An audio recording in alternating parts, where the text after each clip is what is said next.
Today I'm going to answer a question that I saw pop up in a number of places on the internet. And that question is, does Ohm's law apply in transformers? And some people have said that it doesn't. So I'm going to explain how it does and explain where they went wrong in their explanations. So let's take a quick review of what Ohm's law is. Ohm's law simply tells us the relationship between voltage, resistance, and current. So voltage is the same as air pressure. Electricity is like a fluid, and so if we have air which we can pressurize, let's say you have a air compressor, you can pressurize air and you can do work with that compressed air. One thing you could do is fill a tire with it, or you could use it to work air tools. And voltage is the same as the pressure. So we measure voltage in a unit called volts, named after Alessandro Volta. We measure pressure in pounds per square inch or pascals or bars, or in different ways, but basically it's how much the pressure the air is exerting trying to move from one place to another.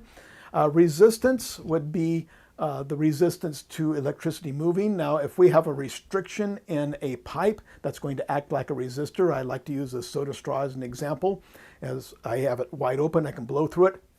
Air goes through it fairly freely, but if I pinch it down, that restricts the flow, and two things happen. One, I get less air going through, but I also get an increase in pressure where the air goes into the restriction and a lower pressure where it comes out.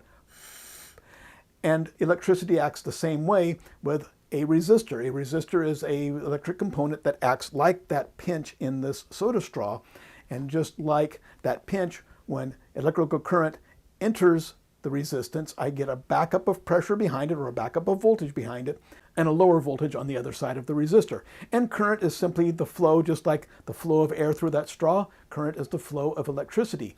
Now, electricity is literally the movement of electrons, but in most of academia and in the electronics industry, we pretend that electricity is some mysterious fluid going the opposite direction because it's something that's easier to wrap our minds around. Some people learn about electron flow and they have a hard time transitioning to conventional flow where it flows the opposite direction. But most people these days learn that electricity goes from positive to negative, higher pressure to lower pressure, and payday's Friday, let's go home.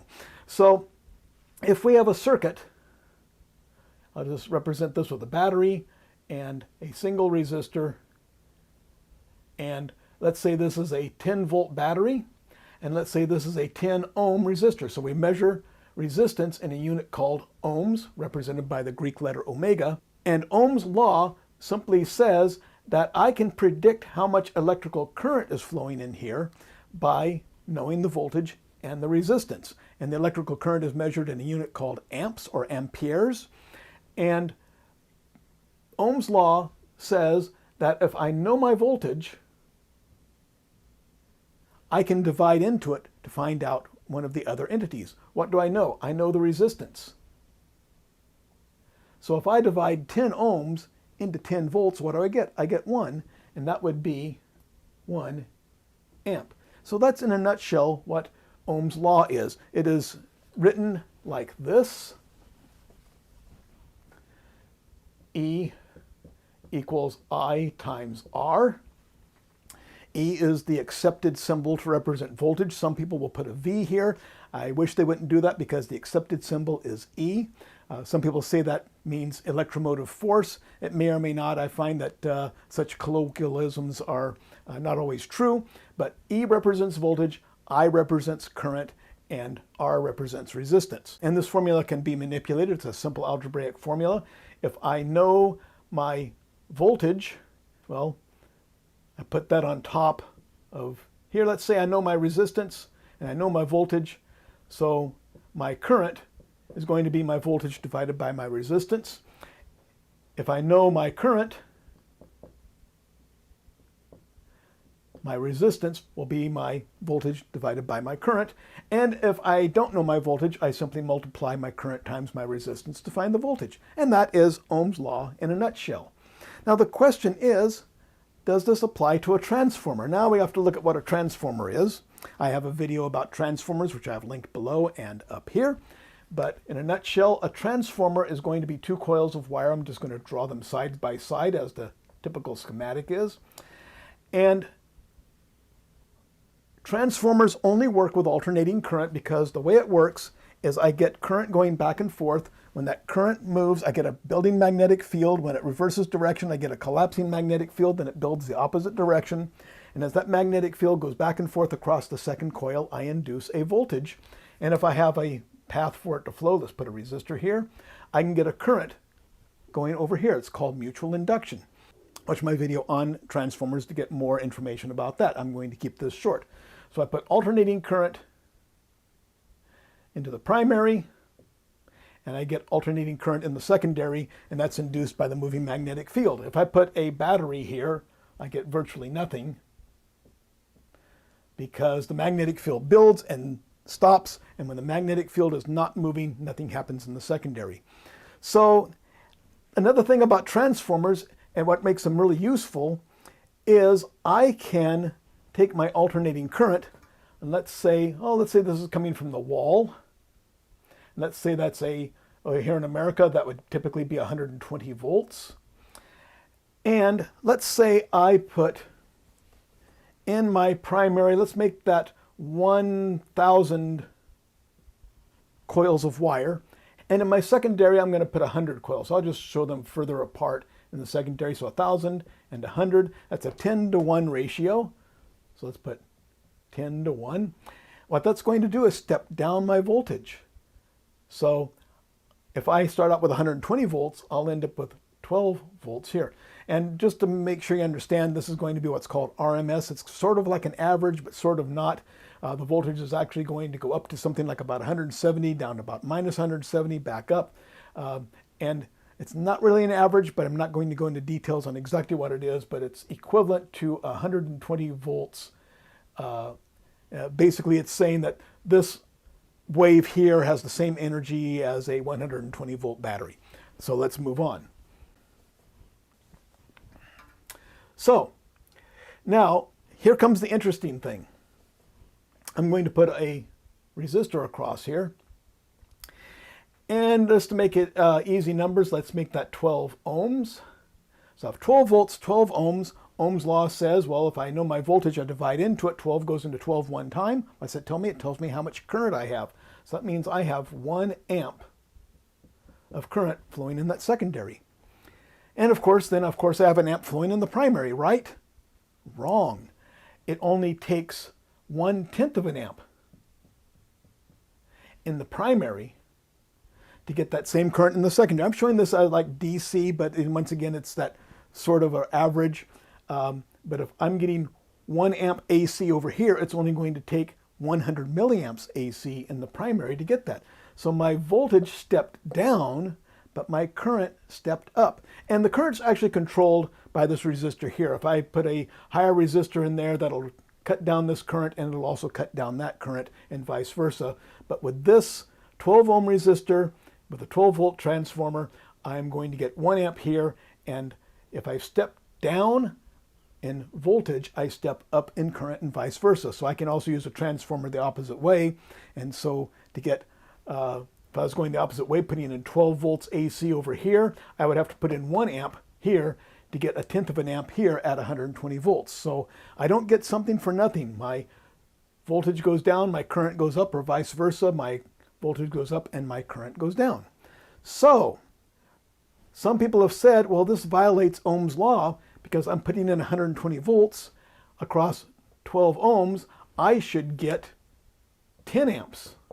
So 120 volts and 12 ohms goes in 10 times. I should get 10 amps. Therefore, that violates Ohm's law. Well, that's actually a common mistake, not just in transformers, but in other circuits too. This is kind of a philosophical mistake, so I won't really call it a rookie mistake, but it's very similar to another mistake, and I'll show that to you right now to explain why that is wrong. So let's have a simple DC circuit here. Put some resistors here. And let's make this 10 volts. And let's make each of these 10 ohms, 10 ohms, and make that one 5 ohms. So I'm not going to go into details on this because I have whole videos. I'll link it below on how parallel and series circuit works. I have a whole series of videos on how to analyze this, so I'll go through this quickly. If you have trouble understanding it or want to understand it better, watch the video link below and read the textbook material that I also have linked below to learn about series and parallel circuits. But the question is, how much current do I have flowing through that resistor right there? Well, Ohm's law says that if I know my voltage, there's my 10 volts, and I know my resistance, 10 ohms, I should be able to calculate that. 10 goes into 10, that should be 1 amp of current.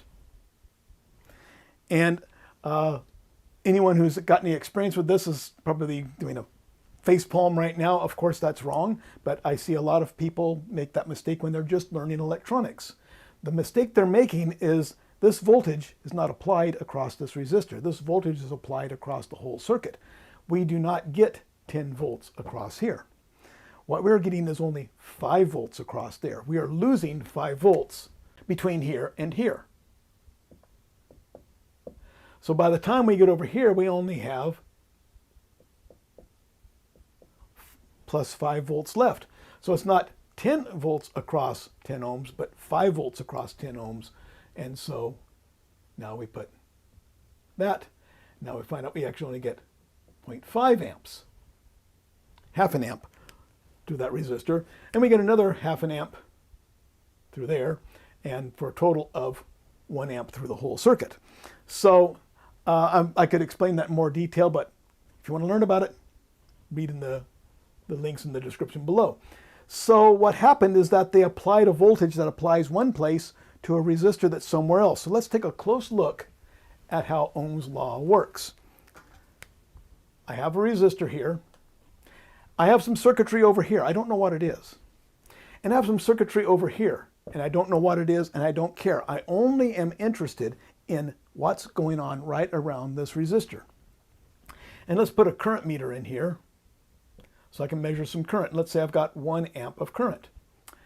Okay, and let's say this is a 5 ohm resistor. So 1 amp flowing through 5 ohms, what's the voltage going to be? Well, if you know your voltage, you divide into it. We don't know our voltage, so we're going to multiply. 5 ohms times 1 amp, so 5 times 1, that's going to be 5 volts across there. It doesn't matter what's going on over here. I'm not interested. I'm not interested in the voltage over here. I'm not interested in the voltage over here. I'm not interested in some current over there. I'm not interested in some resistance over here. I'm only interested in what's happening right here. So don't apply a voltage at point A to a resistor at point B. They're not the same. And that's exactly what's happening with the transformer, is they are taking a voltage that's applied to one circuit